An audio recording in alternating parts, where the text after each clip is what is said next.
누가복음의 내용 전개를 보도록 하겠습니다. 1장에서 2장은 그 역사의 서문 역할을 하는데 세례 요한의 출생 예고 있고 그 다음 수태고지 예수님의 출생 예고 그 다음에 누가복음에는 특별히 또 창가가 있는데 그 창가가 소개됩니다. 마리아의 창가, 사가랴의 창가, 시므온 창가, 그 다음에 천사들의 창가 이런 창가가 나옵니다.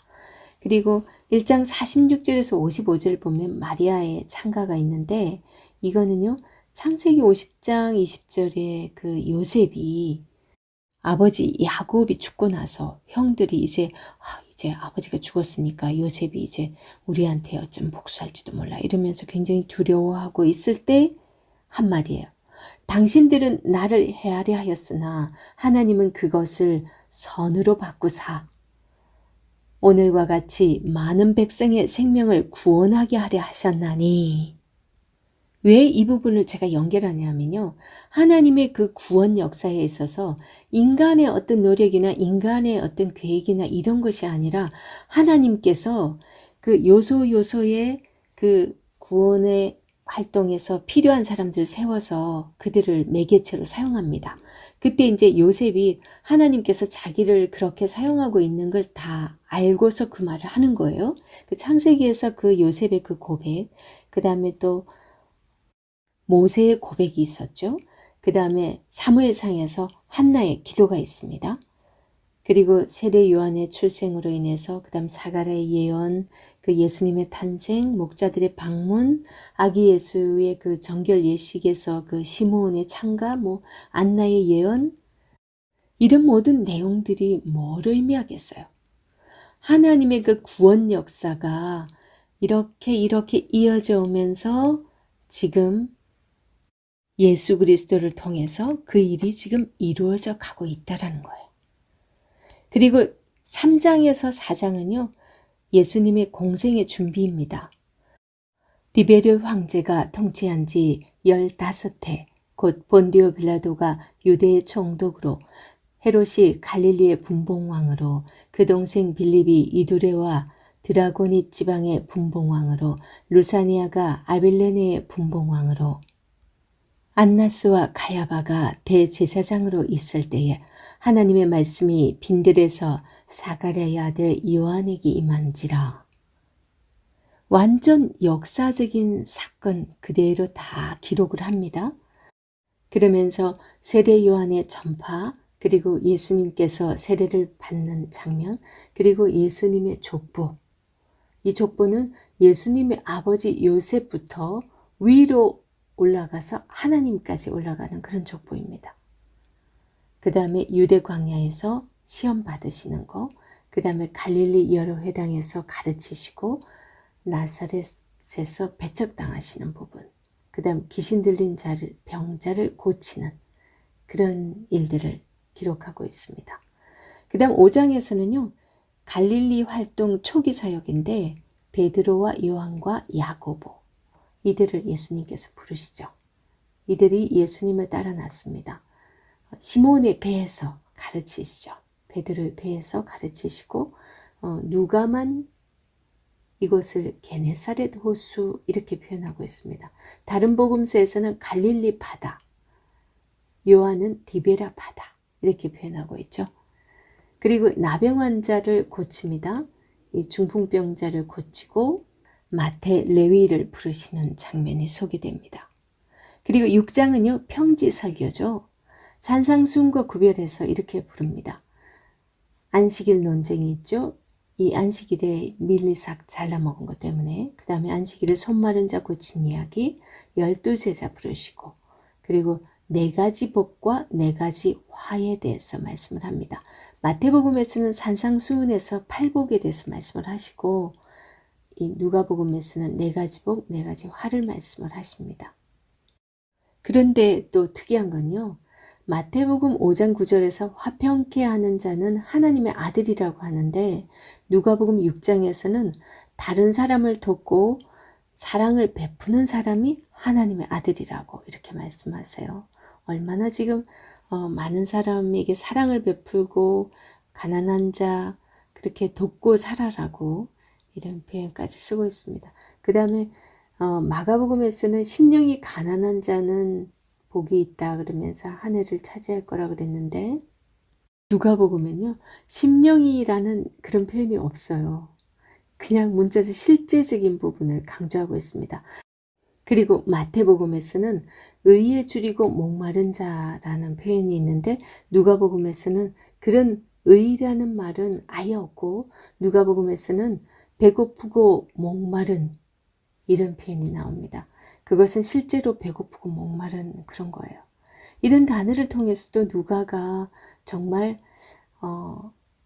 배고프고 힘들고 가난하고 약자들 소외되고 그런 사람들을 실질적으로 돕는 그 실질적인 그 구제에 대한 것을 아주 구체적으로 상징적이지 않고 그냥 추상적이지 않고 실질적인 그런 것을 강조하고 있습니다. 그리고 잔치 자리에서의 교훈을 보면요. 누가복음 6장에서 초대 대상이 가난한 자, 몸 불편한 자, 맹인, 전원자 등 사회적으로 소외된 자들을 주목하고 있습니다. 마태복음에서 초대 대상은 악한 자나 선한 자 이런 표현만 하고 있죠. 마태복음에서의 그 가난은 상징적, 영적 그런 표현이라면 누가복음에서는 진짜 실제적으로 현실적으로 가난한 문자적으로 정말 그 가난한 그를 의미하고 있는 거죠. 1세기 당시에 이들은 성전 출입도 못되고 추방당한 그런 사람들이기 때문에 제사에 참여할 기회도 없었대요. 그래서 예수님 잔치 비유는 당시 유대인에게는 파격적인 말씀이었대요. 갚을 것이 없는 그들을 초대하라는 그 말씀은 우리에게 정말 많은 교훈을 주기도 합니다. 그 외에도 6장에는 원수를 사랑하라. 그리고 네 눈 속에 있는 들보를 봐라. 듣고 행하는 자와 행하지 아니하는 자. 이런 말씀들이 나오고요. 그리고 7장에서 9장은 갈릴리 활동 후기를 기록하고 있는데요. 백부장의 종에 고치는 사건이 있습니다. 백부장의 종을 고치는 사건은 가버나움에서 있는데요. 여기 7장에서 보면 이 백부장이 회당을 지어준 사람으로 소개되고 있어요. 5절에 그렇게 하고 있죠. 그가 우리 민족을 사랑하고 또한 우리를 위하여 회당을 지었나이다. 그러니까 이 백부장은 굉장히 그 마을 가버나움에서 인정받는 사람이고 호의적인 그런 사람이었던 걸 알 수 있죠. 그런데 이 백부장이 자기 종이 병이 들으니까 장로들에게 부탁해서 예수님께 고쳐달라고 이제 부탁을 합니다. 그랬을 때 예수님께서 가서 고쳐주시겠다 하시잖아요. 그런데 주여 수고하지 마옵소서 내 집에 들어오심을 감당하지 못하겠나이다. 이런 표현을 하죠. 정말 멋진 고백을 합니다. 예수님께서 이 이만한 믿음을 보지 못하였다 그러면서 굉장히 칭찬하시죠. 그리고 이어서 예수님께서 나인성 가부의 아들을 살리는 일이 소개되고 있습니다. 유대의 장사 관습이 죽으면 즉시 장사하고 애도 기간을 가진다고 그래요. 그래서 유대 율법에 밤새 예루살렘에 두는 것 자체가 금지되어 있습니다. 사망 당일에 장사를 하는 그런 장사 행렬이었죠. 그래서 시체를 씻고 향품과 향유를 바르고 세마포를 입히고 그 죽은 사람은 이 관대에 들려서 옮겨졌다고 그래요. 이 고인에게 잔사하는 사람이 앞에 가고 애곡하는 자들이 이제 막 애곡하고 피리 부고 하는 그런 조문객들이 뒤따라가고 있는 그런 상황에서 예수님께서 보게 됩니다. 이 나인성 과부의 아들을 살리는 일로 인해서 사람들이 하나님께 영광을 돌리죠. 이 사건을 통해서 예수님이 하나님의 아들임이 증명이 되죠. 그 다음에 이 세례 요한의 제자들에게 대답하시는 내용이 소개되고요. 한 여인이 예수님께 와서 그 발에 향유를 붓는 그런 사건을 소개하고 있습니다. 그리고 8장에 와서 여자들이 예수님의 활동을 돕는 이야기가 소개되고 그리고 씨 뿌리는 비유가 소개됩니다. 그리고 예수님의 어머니와 동생들이 찾아와서 하나님의 말씀을 듣고 행하는 사람이 어머니이고 동생들이다. 그러면서 정확하게 하나님 나라의 가족의 의미를 다시 정의해 줍니다. 그 다음에 풍랑을 잔잔하게 하시는 사건이 소개되죠. 그리고 그라사의 땅 군대 귀신 들린 자를 고치는 이야기, 그리고 회당장 야이로의 딸을 고치는 사건, 그 사이에 혈루병 여인을 고치는 그 사건이 소개되고 있습니다. 그리고 9장에 와서 예수님께서 12제자를 보내시는데요. 그들에게 모든 귀신을 제어하고 병을 고치는 능력과 권위를 줘서 파송을 하게 됩니다. 이제 예수님의 제자들이 나가서 마을에 다니면서 막 복음을 전파하고 병을 고치고 이런 막 소문들이 돌죠. 그러니까 헤롯이 그 소문을 듣고서 엄청 당황해 합니다. 그래서 죽은 요한이 살아났나 그러면서 굉장히 무서워하죠.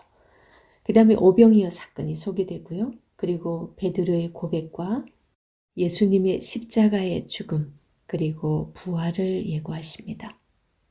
그리고 예수님께서 변화된 모습으로 변화되는 마태복음 17장에서 변화산 사건이 여기서 조금 더 짤막하게 기록이 됩니다. 그리고 귀신 들린 아이를 낫게 하신 사건이 소개되죠. 똑같이 귀신 들린 아이를 고치는 사건이 마가복음에서도 기록이 되고 있는데 마가복음에서는 기도를 강조합니다. 기도 외에는 이런 유가 나갈 수 없다. 그런 걸 강조했다면 여기 누가복음에서는 똑같은 사건을 가지고도 믿음을 요구하고 있습니다. 그리고 2차 순환 예고가 있습니다. 그리고 그런 예수님께서는 지금 십자가 달려 돌아가실 말씀을 지금 2번이나 하셨는데 여전히 정신 못 차리고 있는 제자들의 모습 누가 크냐라는 그런 이야기가 기록되고 있죠. 예수님은 지금 십자가에 돌아가실 것을 지금 준비하고 계시면서 그걸 알리고 있는데도 정신 못 차리는 이 제자들이 서로 누가 크냐는 그런 변론을 하고 있으니까 예수님께서 그들의 그 마음을 아시고 이 어린아이 하나를 데려다가 세우고 얘기하죠. 누구든지 내 이름으로 이 어린아이를 영접하면 곧 나를 영접하며 또 누구든지 나를 영접하면 곧 나를 보내신 이를 영접함이라. 그리고 이제 사마리아 길을 지나가는데 사마리아 마을 사람들이 예수님을 받아들이지 않습니다. 그걸 보고 야고보와 요한 형제들이 우리가 불을 명하여 하늘로부터 저들을 멸하라고 할까요? 그러잖아요. 그래서 예수님께서 그들의 별명을 부하느개라고, 지금 여기 누가복음에는 안 나오는데 다른데 그렇게 별명을 붙이셨어요. 그리고 예수님을 따르길 원하는 사람에게 나를 따르라 그러시고, 어떤 사람이 자기 아버지를 장사하고 따르겠다고 했을 때 예수님께서는 손에 쟁기를 잡고 뒤를 돌아보는 자는 하나님 나라에 합당하지 아니하다, 그런 말씀을 하세요. 이 부분은 예수님께서 부모를 섬기지 말라라는 어떤 십계명에 반하는 그런 내용의 말씀이 아니고 우선순위의 문제라는 것을 제가 마태복음에서 말씀드린 것 같아요. 그리고 10장에서는 70인 제자 파송 이야기, 그리고 선한 사마리아인의 비유, 마르다와 마리아, 이런 이야기가 소개됩니다. 여기서 우리 선한 사마리아인의 비유에서 예수님을 시험하려던 그 율법사이가 질문이 무엇을 하여야 구원을 얻으리까? 이런 질문을 하죠. 율법사는 율법을 지키고 있다는 그 자신의 프라이드가 있었어요. 그래서 이방인에게는 자비를 베풀 필요가 없다라는 그런 생각을 하고 있었던 거죠. 그래서 이 비유가 원하는 것은 잘못된 율법 교사의 그 고정관념을 깨뜨리는 그런 말씀이세요. 이 본문은 그 선을 베풀라는 것이 주제가 아니라는 거 알고 읽으셔야 됩니다. 그 복음은 율법이 아닌 예수 그리스도의 그 십자가와 그 십자가의 사랑과 부활이라는 거죠. 예수님의 그 사랑이 이웃 사랑으로 나타나야 되는 것을 말씀하고 있습니다. 34절에서 보면 기름과 포도주를 이 사람에게 상처에다 발라줬었잖아요. 우리가 생각할 때 상처에다가 소독약을 안 바르고 왜 저런 걸 바르지? 그런 생각할 수 있는데 고대에는 치료 목적으로서 이런 걸 많이 사용했었대요. 그러니까 알코올 대신 포도주가 되겠고 기름은 또 상처를 낫게 하는데 사용이 됐겠죠. 그리고 35절에 보면 데나리온 둘을 이렇게 준 게 있잖아요. 그 선한 사마리아인이 그 은화인데 이틀치 품삯이래요. 어떤 남자의 이틀치 품삯이니까 요즘 돈으로 환산하면 우리 하루 일당이 얼마죠? 15만 원에서 20만 원이다. 그러면은 뭐 30에서 40 정도 될 수 있겠네요. 그리고 11장에서 12장은요, 여러 가지 가르침에 대한 소개가 나오는데, 기도에 대한 가르침, 바알세불 논제, 표적을 구하는 세대에게 예수님께서 또 교훈하시죠. 그리고 눈은 몸의 등불이라는 말씀을 하십니다. 당시에 작은 진흙등이었대요. 그런 실내용이었는데, 은은해서 이렇게 좀 잘 보이지 않았대요. 그래서 가장 잘 보이는 위치에 둬야 했었대요. 이제 그런 배경 하에서 이제 이런 등불 비유를 말씀하시는 거죠. 그리고 바리새인과 율법 교사를 책망하는 말씀이 나옵니다. 이 회당의 높은 자리는 회당에서 거룩한 두루마리가 들어있는 그 궤 앞에, 그 궤 바로 앞에 긴 의자가 있었대요. 그곳에 앉은 사람은 큰 영광을 얻고 모든 예배자들의 시선을 받고 있었대요. 그래서 알렉산드리아 공회당에는 이런 자리가 71개가 있었다는데 그 당시 이제 도시 최고의 공회 회원들이 그곳을 앉았답니다. 그런 자리에 앉는 거 좋아하지 말라는 거예요. 사람들이 다 보이는 높은 자리인 거예요, 거기가. 그 다음에 12장에서는 이제 바리새인들의 외식을 주의하라고 경계하세요. 그 다음에 한 부자의 비유 염려하지 말라 그럽니다. 이 백합화를 예를 들면서 말씀하시죠. 이 백합화가 이스라엘의 꽃이래요. 예, 이스라엘의 꽃을 대표하는 건데 들풀이고 팔레스타인 지방에서 진흙이나 화덕을 지피는 데 사용을 했답니다. 그리고 깨어 준비하고 있으라고 하면서 혼인집에서 종들이 등불에 기름을 많이 준비한 것과 그렇지 못한 그런 경우 예를 들고 있습니다. 그리고 시대를 분간하고 화해하기를 힘쓰라라고 말씀하고 있는데 여기서 12장 54절에 보면 또 무리에게 이르시되 너희가 구름이 서쪽에서 이는 것을 보면 곧 말하기를 소나기가 오리라 하니 과연 그러하고 근데 여기서 서풍이요. 서풍은 지중해 방향에서 불었대요. 근데 남풍은 광야에서 불었는데 사람들은 이것을 보고서 그 날씨를 예상할 수 있었대요. 그리고 13장에서 14장은 말씀과 기적을 소개하는데 회개하지 않으면 망한다 라고 말씀을 하세요. 그러면서 실로암 망대 이야기를 하시는데 아마 그 당시에 이 실로암 망대에 18명이나 깔려 죽은 그 일을 당시 사람들은 너무나 잘 알고 있었을 걸로 봅니다. 그리고 열매 맺지 못하는 무화과 나무 비유를 말씀하시죠. 그 다음에 꼬부라져 있는 여자 고침. 이 열매 맺지 못하는 무화과 나무는 그 당시 종교 지도자들 화려한 모습은 있지만 그 속에 아무 열매가 없는 그들을 얘기하고 있죠. 크게 봐서는 예루살렘의 그 성전에 그 사람들이 겉모습은 있을지라도 그 속에 열매가 없는 걸 보시고 저주하시니까 그 무화과 나무가 말라버리죠. 그리고 꼬부라져 있는 여자를 고치는 사건 소개하는데 당시 여인들의 상황을 이 꼬부라져 있는 여인을 그 모습으로서 설명해 주고 있다는 거예요. 그 다음에 겨자씨와 누룩 비유 좁은 문으로 들어가라.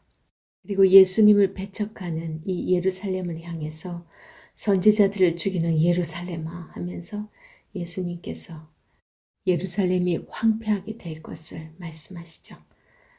그리고 14장에 수종병자를 고치는 이야기를 소개하고, 그리고 끝자리에 앉으라. 어디에 청함을 받으면, 그리고 큰 잔치 비유, 그리고 제자가 되는 길에 대해서 소개합니다. 그리고 이제 15장에서 16장은요, 비유에 대한 설교죠. 잃은 양을 찾은 목자 비유, 잃은 아들을 찾은 아버지 비유, 잃은 드라크마를 찾은 여인 비유, 옳지 않은 청지기 비유, 율법과 하나님 나라에 대한 설명, 부자와 나사로 비유. 이 16장 19절부터 소개되는 부자와 나사로 비유 있잖아요. 여기서 모세와 선지자라는 이런 표현이 나오는데요. 이것은 구약 성경 전체를 모세와 선지자 이렇게 대표적으로 표현하고 있습니다. 그러니까 모세오경을 그냥 모세라고 표현을 하는 거고요. 그 다음 선지자, 그 위에 선지서들이잖아요. 한마디로 구약 성경 전체를 의미하고 있습니다. 그리고 17장에서 18장은 이 말씀과 기적, 용서, 믿음 이런 것들이 소개되는데요. 과부와 불의한 재판장 비유, 그 다음 바리새인과 세리 비유, 어린아이들을 내게 오는 걸 금하지 말라, 그 다음에 부자 관리와의 그 대화 이런 게 소개됩니다. 그리고 이 17, 18장에서 세 번째 예수님의 그 십자가에 달린 순환을 예고합니다. 여리고 맹인을 또 치유하시죠. 그리고 누가복음에서 용서라는 주제가 굉장히 강조되고 있는데요. 이 용서, 7번씩 70번이라도 이런 표현을 쓰고 있죠. 유대교의 배경에서 7번, 이건 엄청난 거예요. 보통은 3번 정도의 그 용서는 아주 관대한 것에 속합니다. 그런데 7번씩 70번 이렇게 쓰니까 그냥 무조건 다 용서해 주라는 그런 거죠. 아주 관대한 거죠. 그래서 여기서 베드로가 예수님께 7번이라도 이런 표현을 했다는 것만 해도 베드로 딴에는 3번만 해도 되게 관대한 건데 7번을 얘기했다는 그 자체가 굉장히 자기는 후하게 제시를 한 거예요. 하지만 예수님께서 그렇게 말씀하심으로 인해서 이 완전한 용서를 말씀하고 계십니다. 그리고 18장 18절에서는 어떻게 하여야 영생을 얻으리까? 이런 질문을 하는 이 관리에게 예수님께서는 이 사실 질문 자체가 잘못됐어요. 그런데 예수님께서 우회적으로 돌려서 구원은 율법을 지켜서 얻는 것이 아니라 하나님께 달려 있다라고 말씀을 해주세요. 하나님 사랑과 이웃 사랑을 실천하는 것이 사실 성경의 가르침 전부인데 그것을 확실하게 짚어주고 그러면서 네게 있는 것을 다 팔아서 가난한 자들에게 나눠줘라. 여기서도 또 가난한 자 얘기 나오죠. 누가복음에서 굉장히 강조하던 실질적으로 가난한 자들이에요. 정말 심령이 아니고 그들에게 이 많은 물질 다 나눠주라고 합니다. 그리하면 하늘에서 보화가 있으리라. 이것이 어떻게 하여야 영생을 얻으리까에 대한 답이에요. 그 다음 19장에서 20장은 그 예루살렘 입성과 논쟁 이야기가 나옵니다. 예루살렘 입성했을 때 삭개오 이야기가 소개되죠. 이게 이제 누가복음에만 나오는 이야기입니다. 그리고 열문화 이야기. 한 문화가 석 달치 임금이래요. 그 열문하면 엄청나죠. 그리고 성전에 들어가시고 예수님의 권세에 대한 논쟁이 있습니다. 포도원 농부 비유가 소개되고요. 이때 가이사가 나오는데 이 가이사는 티베리우스 가이사르라고 봅니다. 이 사람은 예수님께서 청년기 때에 황제로 있었던 것으로 알 수 있습니다. 이 가이사에게 세금 바치는 문제를 가지고 시험을 하죠. 당시 예수님을 시험하기 위해서 내민 그 동전에는 티베리우스의 초상이 그려져 있었대요. 그러면서 존엄한 아우구스투스의 아들 티베리우스라고 새겨져 있었답니다. 가이사의 것은 가이사에게 라는 이 뜻은 사람에게 하나님의 형상이 새겨져 있었으니까 사람은 하나님께만 바쳐야 한다고 하신 그런 의미가 거기에 포함되어 있다는 거예요. 다시 말하면 하나님의 사람들은 하나님께 드려져야 된다라는 그런 의미가 그 이면에 같이 숨어 있다는 거죠. 그리고 부활 논쟁 나오고 서기관들을 상가라. 그런데 이 19장에서 세리장 삭개오 이야기가 나오잖아요. 이 세리장은 다른 세리들 몇 명을 항상 거느리고 다녔대요. 한 구역을 맡고 있는 사람인데 이 여리고는 당시 번성했던 곳이고 돌무화과 나무, 제가 이스라엘 트립 가서도 봤는데 엄청 커요. 그냥 우리는 뽕나무라고 이렇게 얘기가 나오다 보니까 우리가 본 뽕나무는 그렇게 크지 않던데 우리 시골에서도 그랬는데 실제 이 돌무화과 나무가 엄청나게 큽니다. 충분히 사람이 올라가도 부러지지 않을 만큼 아주 덩치가 대단하더라고요. 그리고 20장에 나오는 이 한 데나리온, 이 한 데나리온은 하루 품삯이래요. 그 로마 군인도 그 당시 그만큼을 받았답니다. 그리고 20장 14절에 보면 유대법의 상속자가 권리를 주장하지 않으면 주인이 없는 것으로 간주를 했답니다. 타인이 그 권리를 주장할 수도 있었다는 의미가 되겠죠. 그리고 아들이 권리를 주장하러 왔으니까 이제 죽여버리면 된다고 그런 생각을 한 거예요. 그 다음에 21장에서 종말 설교가 이어지는데 감람산에서 말씀하셨기 때문에 감람산 강화라고 말씀하기도 합니다. 여기서 가난한 과부의 헌금 이야기, 그 다음에 성전이 무너질 것에 대한 예언을 하시죠. 그리고 환란의 징조, 무화과 나무에서 배울 교훈, 항상 기도하고 깨어있으라 이 말씀을 하세요. 그리고 21장 6절에 보면 너희 보는 이것들이 날이 이르면 돌 하나 돌 위에 남지 않고 다 무너뜨려지리라 이 말씀을 하시는데요. 실제로 AD 70년에 티투스 장군이 로마의 장군이죠. 그 사람에 의해서 실제 예루살렘 성전이 그렇게 무너집니다. 그게 성취되죠. 그 다음 21장 21절에 보면 군대가 성읍을 보유하면 성 안으로 피신하는 것이 당연했지만 예수님은 그 성읍을 멸망할 것이기 때문에 산으로 피하라고 그렇게 말씀하신 거예요. 21절은 그때에 유대에 있는 자들은 산으로 도망갈 것이며 성내에 있는 자들은 나갈 것이며 촌에 있는 자들은 그리로 들어가지 말지어다. 왜요? 예루살렘 성전이 무너질 거니까. 22장에서 23장 예수님의 순환에 대해서 말씀하고 있는데요. 유다의 배반이 소개되고요. 그리고 유월절 준비와 성만찬이 소개됩니다. 22장 7절에 유월절 어린 양은 니산월 14일, 1월 14일 오후 2시 30분에서 3시 30분 사이에 제사장의 뜰에서 희생제물로 드려졌대요. 이날은 고난주간의 그 목요일에 해당이 된답니다. 그래서 22장 10절에 물 한 동이를 가지고 가는 남자는 이 특이한 일, 보통은 그 여자가 물 한 동이를 이고 가는데 여기서는 남자가 물 한 동이를 이고 가는 굉장히 특이한 사건인 거예요. 그냥 쉽게 해놔서 어떻게 이거 서로 짜두었나? 어떻게 딱 그런 사람이 딱 나타났을까 그러는데 딱 표가 나죠. 그 다음 베드로의 부인을 예고하십니다. 그리고 예수님의 감람산 기도가 소개되고 그리고 예수님이 체포당하시고 베드로의 부인이 나옵니다. 그리고 공회 앞에 서시는 장면이 나오고요. 빌라도의 신문이 있습니다. 그리고 헤롯의 신문이 있고 십자가에 못 박히십니다. 그리고 숨지시는 부분, 그때 이제 요셉이 예수님을 장사하는 것까지 소개하고 있습니다.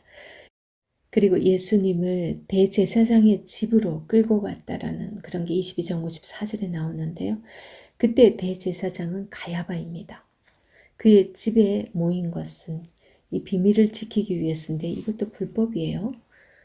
이렇게 몰래 집에서 모여가 뚝딱 하는 경우가 어디 있어요?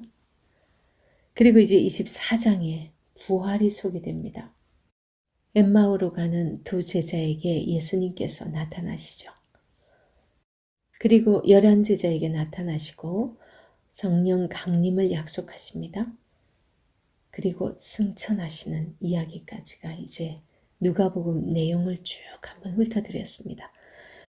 그리고 누가복음에서 좀 짚고 넘어가면 좋겠다 싶은 거 몇 가지만 말씀드릴게요. 누가복음에서 청지기 비유가 나오는데요. 누가복음에서의 청지기는 신실하고 지혜로운 청지기, 그 다음에 불의한 청지기, 열무나 비유, 이게 다 이 청지기 비유에서 나오는 거예요. 마가복음의 제자도는 핍박적인 공동체 그 박해적 상황에서 참고 살아가야 하는 그런 제자도라면, 누가복음에서의 제자도는 청지기라는 표현을 통해서 알 수 있는데, 이 청지기를 오이코노모스라는 헬라어를 사용하고 있어요. 마태복음에서는 둘로스, 종이죠. 근데 누가복음에서는 오이코노모스라는 표현을 쓰고 있습니다. 이 오이코노모스라는 단어를 이 누가만 사용하고 있는 것으로 조사가 됩니다. 그래서 노예를 포함한 주인의 전 재산을 다 돌보는 전권을 가진 감독의 역할이 청지기입니다. 이 누가복음이 기록될 당시의 그 신약 시대에는 청지기 제도가 계속 존재했다는 거예요. 경제적 근간이 노예였고 더 많은 노예를 갖기 위해서 사람은 전쟁까지 했다는 거죠. 그래서 청지기 비유의 그 배경이 소장농 제도, 그러니까 주인은 도시에 살고 있으면서 지방에다가 땅을 두고 그 가끔씩 왔다 갔다 하는 그런 걸 생각하면 됩니다. 소장농 제도가 그 당시에 재산 증식을 하는 하나의 툴처럼 그런 식으로 사람들이 하고 있는 사람이 많이 있었던 거죠. 그래서 그런 비유를 들고 있습니다. 그때는 땅을 통해서 재산 증식을 하니까. 그래서 청지기는 이 자기의 소유가 아무것도 없는 관리인에 불과한 사람이에요. 그 다음에 또 청지기의 권위는 주인에게 빌려받은 권위이지 사실 자신의 것은 아무것도 없어요. 그러니까 주인에게 맡아. 그래서 그런 표현을 쓰고 있는 거죠. 그래서 신실하고 지혜로운 청지기 비유에서 그 청지기의 의무 수행 자세가 어때야 되냐면요. 주인의 가사 전체를 맡아서 때를 따라 잘 나눠주고 신실하게 잘 감당해야 되는 그런 자세가 돼야 되는 거예요. 그러니까 주인이 없을 때 그 뭐 남녀 종들을 때리고 뭐 그러면 안 되죠.